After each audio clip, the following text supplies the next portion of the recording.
गुजरना पड़ा। सरकार के पास मांगते रहो, सरकार के पास हाथ फैलाते रहो, किसी की सिफारिश के लिए रास्ते खोजते रहो। वही कल्चर डेवलप हुआ था। आज हमने गवर्नेंस के इस मॉडल को बदला है।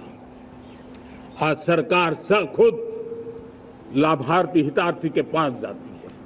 आज सरकार खुद उसके घर गैस का चूल्हा पहुंचाती है। आज सरकार खुद उसके घर पानी पहुंचाती है। आज सरकार खुद उसके घर बिजली पहुंचाती है।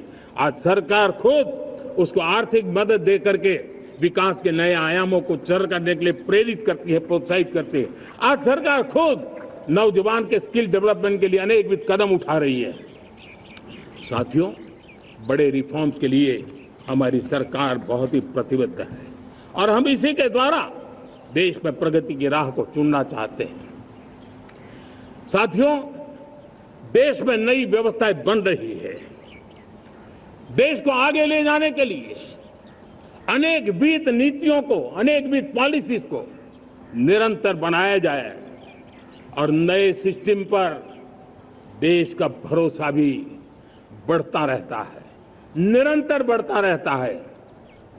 आज जो 20-25 साल का नौजवान है, जो 10 साल पहले जब 12-15 साल की उम्र का नौजवान था, उसने अपनी आंखों के सामने ये बदलाव देखा है। 10 साल के भीतर भीतर उसके सपनों को आकार मिला है, धार मिली है और उसके आत्मविश्वास में एक नई चेतना जगी है और वही देश का एक नया सामर्थ्य के रूप में उभरना है। आज विश्व भर में भारत की साख बढ़ी है, भारत के प्रति देखने का नजरिया बदला है। आज विश्व में युवाओं के लिए संभावनाओं के द्वार खुले हैं। रोजगार के अनगिनत नए अवसर जो शायद आजादी के इतने सालों के बाद भी नहीं आए थे, वो आज उनके दरवाजे पर दस्तक दे रहे हैं। संभावनाएं बढ़ती गई हैं, नए मौके बन रहे हैं। मेरे देश के युवाओं को अब धीरे धीरे चलने का इरादा नहीं है। मेरा देश का नौजवान इंक्रीमेंटल प्रगति में विश्वास नहीं करता। मेरा देश का नौजवान छलांग मारने के मूड में है। वो छलांग मार के नई सिद्धियों को प्राप्त करने के मूड में है। मैं कहना चाहूंगा, भारत के लिए गोल्डन एरा है। वैश्विक परिस्थितियों की तुलना में भी देखें, ये गोल्डन एरा है। ये हमारा स्वर्णिम कालखंड है। मेरे प्यारे देशवासियों, ये अवसर हमें जाने नहीं देना है। ये मौका हमें जाने नहीं देना चाहिए और इसी मौके को पकड़ करके अपने सपने और संकल्पों को लेकर के चल पड़ेंगे तो हम देश की स्वर्णिम भारत की जो अपेक्षा और हमें विकसित भारत का 2047 का लक्ष्य हम पूरा करके रहेंगे। हम सदियों की बेड़ियों को तोड़ करके निकले हैं। आज टूरिज्म का क्षेत्र हो, एमएसएमई का क्षेत्र हो, एजुकेशन हो, हेल्थ सेक्टर हो, ट्रांसपोर्ट सेक्टर हो, खेती और किसानी का सेक्टर हो, हर सेक्टर में एक नया आधुनिक सिस्टम बन रहा है। हम विश्व की बेस्ट प्रैक्टिसेस को भी आगे देख रखते हुए हम हमारे देश की परिस्थितियों के अनुसार आगे बढ़ना चाहते हैं। हर सेक्टर में आधुनिकता की जरूरत है, नएपन की जरूरत है, टेक्नोलॉजी को जोड़ने की जरूरत है और हर सेक्टर में हमारी नई नीतियों के कारण इन सारे क्षेत्रों में एक नया सपोर्ट मिल रहा है, नई ताकत मिल रही है। हमारे सारे अवरोध हटे, हमारी बंदी से दूर हो, हम पूरे सामर्थ्य के साथ चल पड़े, खिल उठे, सपनों को पा करके रहे, सिद्धि को हम अपने निकट देखें, हम आत्मसात करें, उस दिशा में हम चलना है। अब आप देखिए कितना बड़ा बदलाव रहा है। मैं एकदम जमीनी स्तर की बात करूं, विमेन सेल्फ हेल्प ग्रुप आज 10 साल में हमारे 10 करोड़ बहनें विमेन सेल्फ हेल्प ग्रुप में जुड़ी है। 10 करोड़ नई बहनें हैं। हमें गर्व हो रहा है कि हमारे सामान्य परिवार की गांव की 10 करोड़ महिलाएं आर्थिक रूप से आत्मनिर्भर बन रही हैं। और जब महिला आर्थिक रूप से आत्मनिर्भर बनती हैं, तब परिवार की निर्णय प्रक्रिया की हिस्सेदार बनती हैं। एक बहुत बड़ी सामाजिक परिवर्तन की गारंटी लेकर के आती है। मुझे गर्व है इस बात पर, लेकिन साथ साथ मुझे गर्व इस बात का भी है कि हमारे सीईओ आज दुनिया भर के अंदर अपनी धाक जमा रहे हैं। भारत के हमारे सीईओ विश्व भर में अपनी धाक जमा रहे हैं। हमारे लिए खुशी की बात है कि एक तरफ मेरे सीईओ दुनिया भर में नाम कमा रहे हैं, भारत का नाम बढ़ा रहे हैं, ये भी उतना ही गर्व की बात है। अब हमने सेल्फ हेल्प ग्रुप को 10 लाख रुपए से 20 लाख रुपए देने का निर्णय किया है। अब तक 9 लाख करोड़ रुपए बैंकों के माध्यम से हमारे इन विमेन सेल्फ हेल्प ग्रुप को मिले हैं, और जिसकी मदद से वो अपने अनेकविध कामों को बढ़ावा रहे हैं। मेरे साथियों, मेरे नौजवान इस तरफ ध्यान दें। स्पेस सेक्टर एक फ्यूचर है हमारे साथ जुड़ा हुआ, एक महत्वपूर्ण पहलू है। हम उस पर भी बल दे रहे हैं। हमने स्पेस सेक्टर में बहुत रिफॉर्म किए हैं। जिन बंधनों में हमने स्पेस सेक्टर को बांध के रखा था, उसे हमने खोल दिया है। आज सैकड़ों स्टार्टअप्स स्पेस के सेक्टर में आ रहे हैं।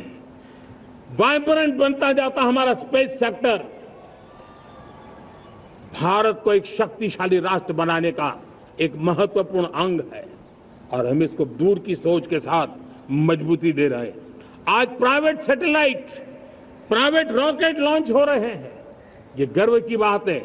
आज मैं कह सकता हूं, जब नीति सही होती है, नियत सही होती है और पूर्ण समर्पण से राष्ट्र का कल्याण यही मंत्र होता है, तो निश्चित परिणाम हम प्राप्त करके रहते हैं। मेरे प्यारे देशवासियों, आज देश में नए अवसर बने, तब मैं कह सकता हूं 2 चीजें और हुई जिसने विकास को एक गति दी है, विकास को एक नई छलांग दी है।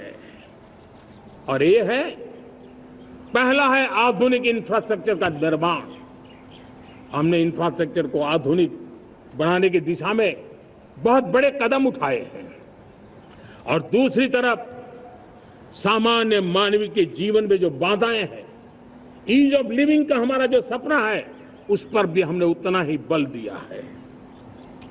पिछले 1 दशक में अभूतपूर्व इंफ्रास्ट्रक्चर का विकास हुआ है। रेल हो, रोड हो, एयरपोर्ट हो, पोर्ट हो, ब्रॉडबैंड कनेक्टिविटी हो, गांव-गांव नए स्कूल बनाने की बात हो, जंगलों में स्कूल बनाने की बात हो, दूर सुदूर इलाकों में अस्पताल बनाने की बात हो, आरोग्य मंदिर बनाने की बात हो, मेडिकल कॉलेजों का काम हो, आयुष्मान आरोग्य मंदिरों का निर्माण चलता हो, 60,000 से ज्यादा अमृत सरोवर बने हो, 2 लाख पंचायतों तक ऑप्टिकल फाइबर नेटवर्क पहुंचा हो, नहरों का एक बहुत बड़ा जाल बिछाया जा रहा हो, 4 करोड़ पक्के घर बनना, गरीबों को एक नया आश्रय मिलना, 3 करोड़ नए घर बनाने के संकल्प के साथ आगे बढ़ने की हमारी कोशिश हो। हमारा पूर्वी भारत, नॉर्थ ईस्ट, उसका इलाका आज इंफ्रास्ट्रक्चर के लिए जाने जाना लगा है। और हमने ये जो कायाकल्प किया है, उसका सबसे बड़ा लाभ समाज के उन वर्गों तक हम पहुंचे हैं जो ग्रामीण सड़कें वहां बनी है जिनकी तरफ कोई देखता नहीं था, जिस इलाकों को नहीं देखता था, जिन गांवों को नहीं देखता था। दलित हो, पीड़ित हो, शोषित हो, वंचित हो, पिछड़े हो, आदिवासी हो, जंगल में रहने वाले हो, दूर सुदूर पहाड़ों में रहने वाले हो, सीमावर्ती स्थान पर रहने वाले हो, हमने उनकी आवश्यकता की पूर्ति की है। हमारे मछुआरे भाई बहनों की आवश्यकताओं को पूरा करना, हमारे पशुपालकों के जीवन को बदलना, एक प्रकार से सर्वांगीण विकास का प्रयास हमारी नीतियों में रहा, हमारी नीयत में रहा है, हमारे रिफॉर्म में रहा है, हमारे कार्यक्रमों में रहा है, हमारी कार्यशैली में रहा है। और उस सबसे बड़ा लाभ मेरे युवाओं को होता है।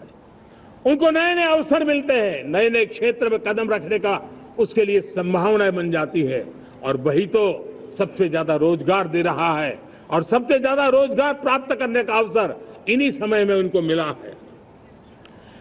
हमारा जो मध्यम वर्गीय परिवार है, मध्यम वर्गीय परिवार को क्वालिटी ऑफ लाइफ, वो स्वाभाविक उसकी अपेक्षा रहती है। वो देश के लिए बहुत देता है, तो देश का भी दायित्व है कि उसकी जो क्वालिटी ऑफ लाइफ पे जो उसकी अपेक्षाएं हैं, सरकार की कठिनाइयों से मुक्ति की उसकी जो अपेक्षाएं हैं, उसको पूर्ण करने के लिए हम निरंतर प्रयास करते हैं। और मैंने तो सपना देखा है कि 2047 जब विकसित भारत का सपना होगा तो उसकी एक इकाई ये भी होगी कि सामान्य मानव के जीवन में सरकार की दखलें कम हो, जहां सरकार की जरूरत हो वहां अभाव न हो, और जहां सरकार की बेकारण प्रभाव भी न हो, इस प्रकार की व्यवस्था पर हम प्रतिबद्ध हैं। मेरे प्यारे देशवासियों, हम छोटी छोटी जरूरतों पर भी ध्यान देते हैं, हम छोटी छोटी आवश्यकताओं पर ध्यान देते हैं और उसको लेकर हम चलते हैं। चाहे हमारे गरीब का घर का चूल्हा जलता रहे, गरीब की मां को कभी आंसू पी करके सोना न पड़े, और इसके लिए मुफ्त इलाज की योजना हमारी चल रही है। बिजली, पानी, गैस अब सैचुरेशन के मूड पर है।